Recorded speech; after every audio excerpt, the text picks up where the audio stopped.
اللہ 14 طبق کی سیر کرنے کے بعد، جنت اور دوزخ دیکھنے کے بعد، اللہ سے ملاقات کرنے کے بعد مختصر رات میں نبی مہربان صلی اللہ علیہ وسلم واپس گیا. ہمارا ایمان ہے اللہ کا ساتھ.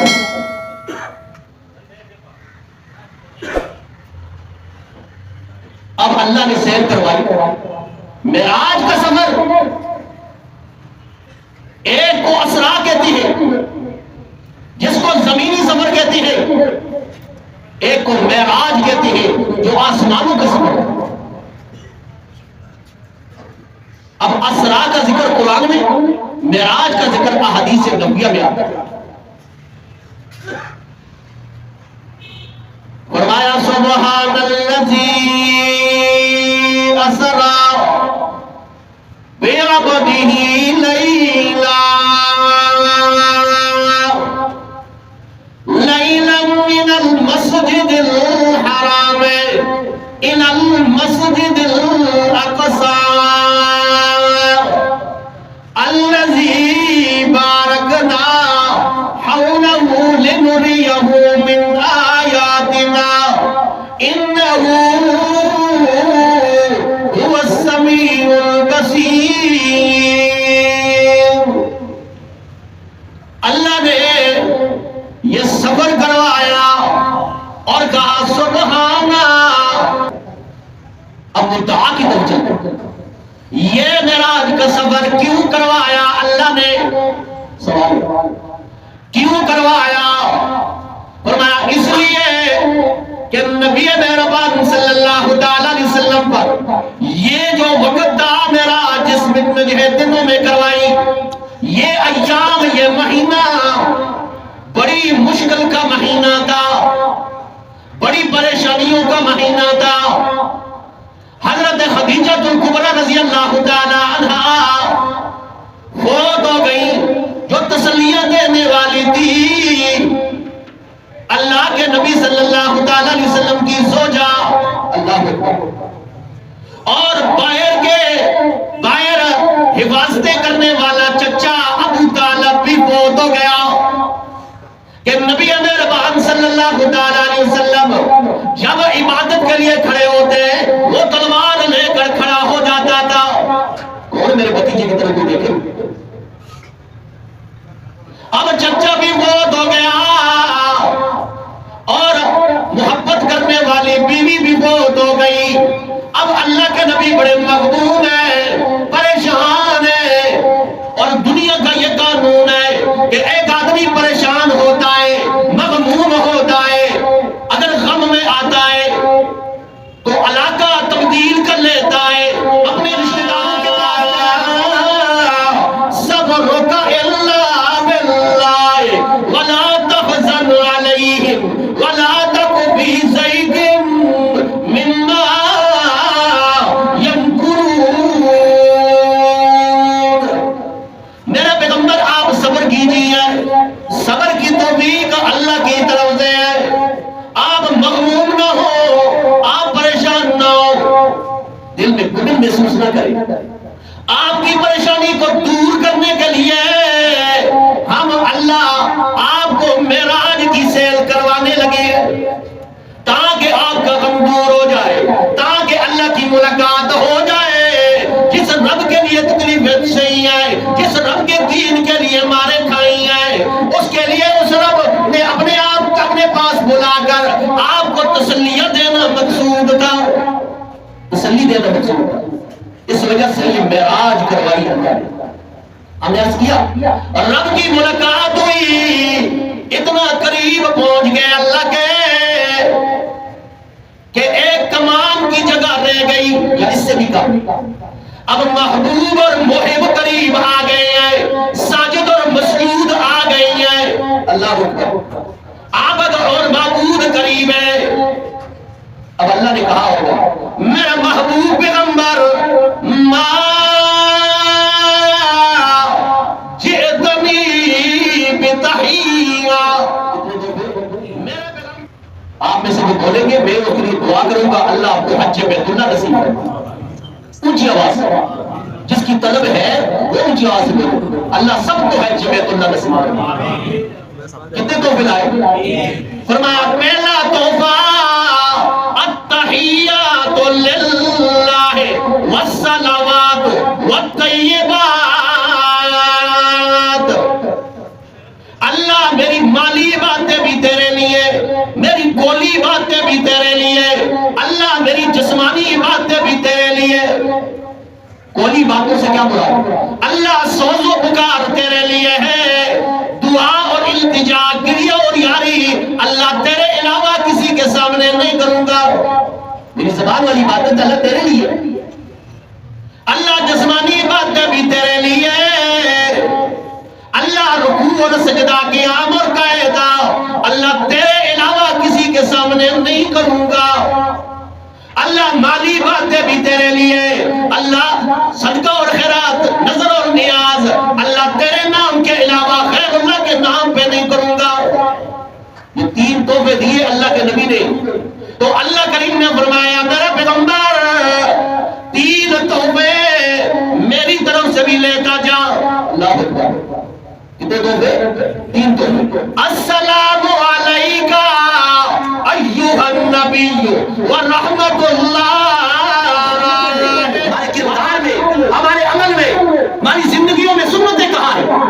جس نبی نے تمہیں یاد کیا, اللہ میری امت کا کیا بنے گا؟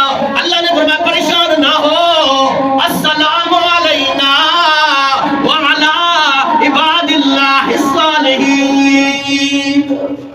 تمام نیکوکار بننے پر بھی سلامتی اور رحمتیں برکتیں نازل ہوں.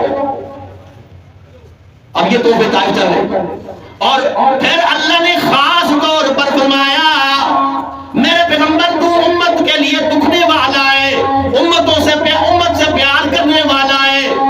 آؤ میں تمہیں تمہاری امت کے لیے بھی تین تحفے دیتا ہوں. کتنے تحفے؟ تین تحفے. پہلا تحفہ اللہ کی طرف سے اوتی الصلاۃ الخمسہ. پہلے تو 50 نمازیں فرض ہوئی. 50 نمازیں. آج امت ایک نہیں پڑھتی, اگر 50 ہو جاتی تو کیا ہوتا؟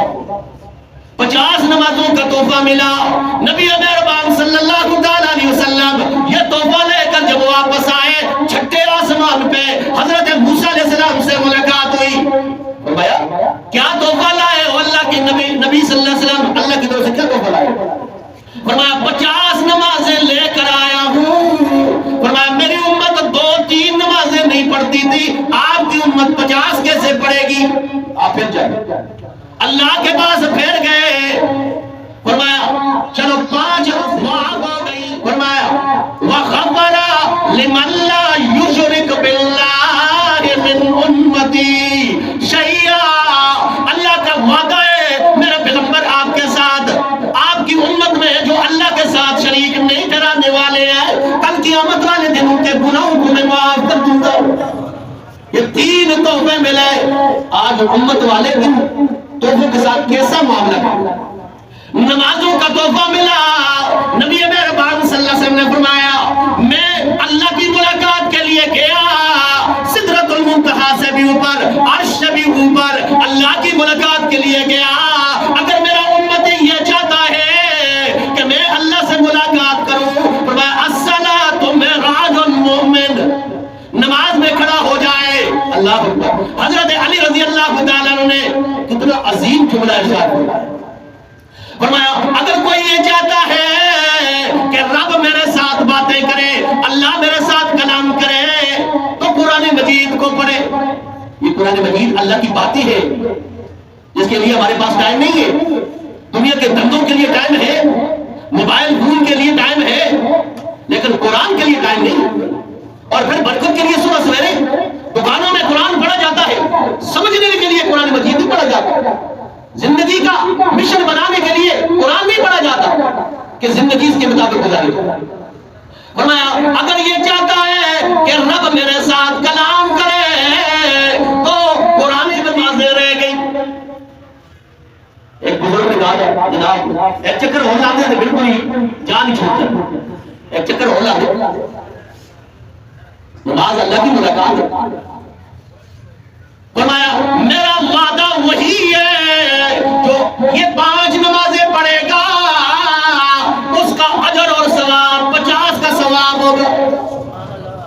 اللہ کا وعدہ وہی ہے. دوسرا انعام اور تحفہ اللہ کی طرف سے ملا. وَأُوتِيَ الْخَوَاتِيمَ سورۃ البقرہ کی آخری آیات اللہ نے تحفہ عطا فرمائی. فرمایا کسی مردے پہ پڑھو اخلاص کے ساتھ. وہ مردہ اگر شرک کرنے والا نہیں ہے, اللہ کے ساتھ شریک کرانے والا نہیں ہے, تو اللہ فرماتے ہیں مجھے اپنی ربوبیت کی قسم ہے یہ آیات ان پہ پڑھے گا میں اس کے گناہوں کو معاف کر دوں گا. آج بھی ترکیب کی جاتی ہے نا, سورہ بقرہ کی آخری آیات پڑھی جاتی ہے. انشاءاللہ کبھی پھر انشاءاللہ سورہ بقرہ کی آخری آیات بھی آپ کو بتاؤں گا. کتنی بہترین دعا ہے. ربنا لا تؤاخذنا ان نسینا او اخطأنا ربنا ولا تحمل علينا اصرا كما حملته على الذين من قبلنا. اللہ میری خطاؤں پہ مجھے پکڑنا کرنا, میری غلطیوں پہ مجھے پکڑنا کرنا. اللہ بندہ سب سے زیادہ میرے قریب سجدے کی حالت کے اندر ہوتا ہے. سجدے کی حالت میں موسیٰ علیہ السلام نے اللہ سے کلام کی 70,000 پردوں میں. فرمایا جب مومن مسلمان نماز میں کھڑا ہوتا ہے تو فرمایا اللہ اور اس بندے کے درمیان میں کوئی پردہ نہیں ہوتا. ہم تو نمازوں میں ہمارا حاضر ہی نہیں. نماز پڑھ رہے ہیں سوچ دکان میں, نماز پڑھ رہے ہیں اور سوچ اپنے گھر کے معاملات میں ہم نے دی, پریشانیوں میں ہم ڈوبے ہوئے, پتہ ہی نماز ہم پڑھ رہے ہیں کہاں کھڑے. تو نماز مومن مسلمان کی معراج ہے. اور کل قیامت والے دن قرآن میں اللہ فرماتے ہیں جب جنتی جنت میں چلے جائیں گے, جہنمی جہنم میں چلے جائیں گے, تو اللہ فرمائیں گے کہ آپس میں کلام کرو.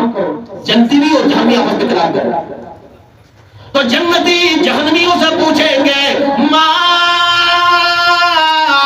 سلککم فی سقر, اے جہنم میں جلنے والو یہ جہنم میں کیوں جل رہے ہو, کیا تمہاری سزا دی, کس وجہ سے, کس بداش میں تم آئے ہو. کہیں گے قالوا لم نک من المصلین, ہم تو نمازیں نہیں پڑھتے تھے. لوگ نماز کے لیے جایا کرتے تھے, مشروع سے اذانوں کی آواز آتی تھی. ایک تو نماز پڑھنے کے لیے لوگ آتے, پھر شیطان اتنا ظالم ہے کہ آپ کو مسجد میں آپ داخل ہو گئے لیکن یہاں پہ بھی آپ کی نماز ایسا عمل آپ سے کرواتا ہے کہ آپ کی نماز ضائع. نماز میں آپ حاضر ہی نہیں رہے, ایسی سوچ میں وہ آپ کو مگن کر دے. نماز اللہ سے ملاقات ہے, بس جس کے ساتھ ملاقات کے لیے آپ آئے ہیں اس کی طرف آپ کی توجہ نہیں. وہ دعا آپ اس کے سامنے کر رہے ہیں, التجا کر رہے ہیں, عبادت کر رہے ہیں, توجہ حاضر رہنے کی کوشش کرو, اللہ سے مانگنے کی کوشش کرو. مومن مسلمان اللہ کے بڑے قریب ہوتا ہے نماز کے وقت. اپنی پریشانیاں اللہ کے سامنے رکھو, اللہ کے سامنے گر گڑاؤ, اللہ کے سامنے رو کر کے بتلاؤ. دنیا والوں کے سامنے روتے ہو, اپنی پریشانیاں لوگوں کے سامنے بیان کرتے ہو, اللہ کے سامنے بیان کر کے دیکھو. ایک صحابی آ گیا, اے اللہ کے نبی صلی اللہ علیہ وسلم 3 دن کا بھوکا ہوں, گھر والے بھی بھوکے ہی ہیں, اب برداشت نہیں ہے. اللہ کے نبی ہمیں کچھ, یہ دیکھیں پتھر بنا. اللہ کے نبی نے کہا یہ 2 پتھر بنا, کہاں سے بنا؟ فرمایا اے اللہ کے نبی آپ تو اللہ کے قریب ہیں, ہمیں کچھ نسخہ بتلائے نا. اللہ کے نبی صلی اللہ علیہ وسلم نے فرمایا 2 رکعت نماز نفل پڑھ کے اپنے رب سے مانگ, رب تمہیں عطا کر. رسول آ گئے اور آ کر وضو کیا اور 2 رکعت نماز نفل پڑھی اور گھر کے اندر آیا, بیوی سے کہا کوئی کھانے کے لیے آیا؟ اس نے کہا کہاں سے آئے گا, مدینہ میں تو کہاں تھے, کہاں سے آئے گا؟ اللہ کے نبی کی بات ہوتی نہیں ہے, میری نماز میں کوئی بتائی. دوسری مرتبہ پڑھی, تیسری مرتبہ پڑھی, گھر میں پوچھتا رہا. 3 دفعہ وضو کیا, روایات میں آتا ہے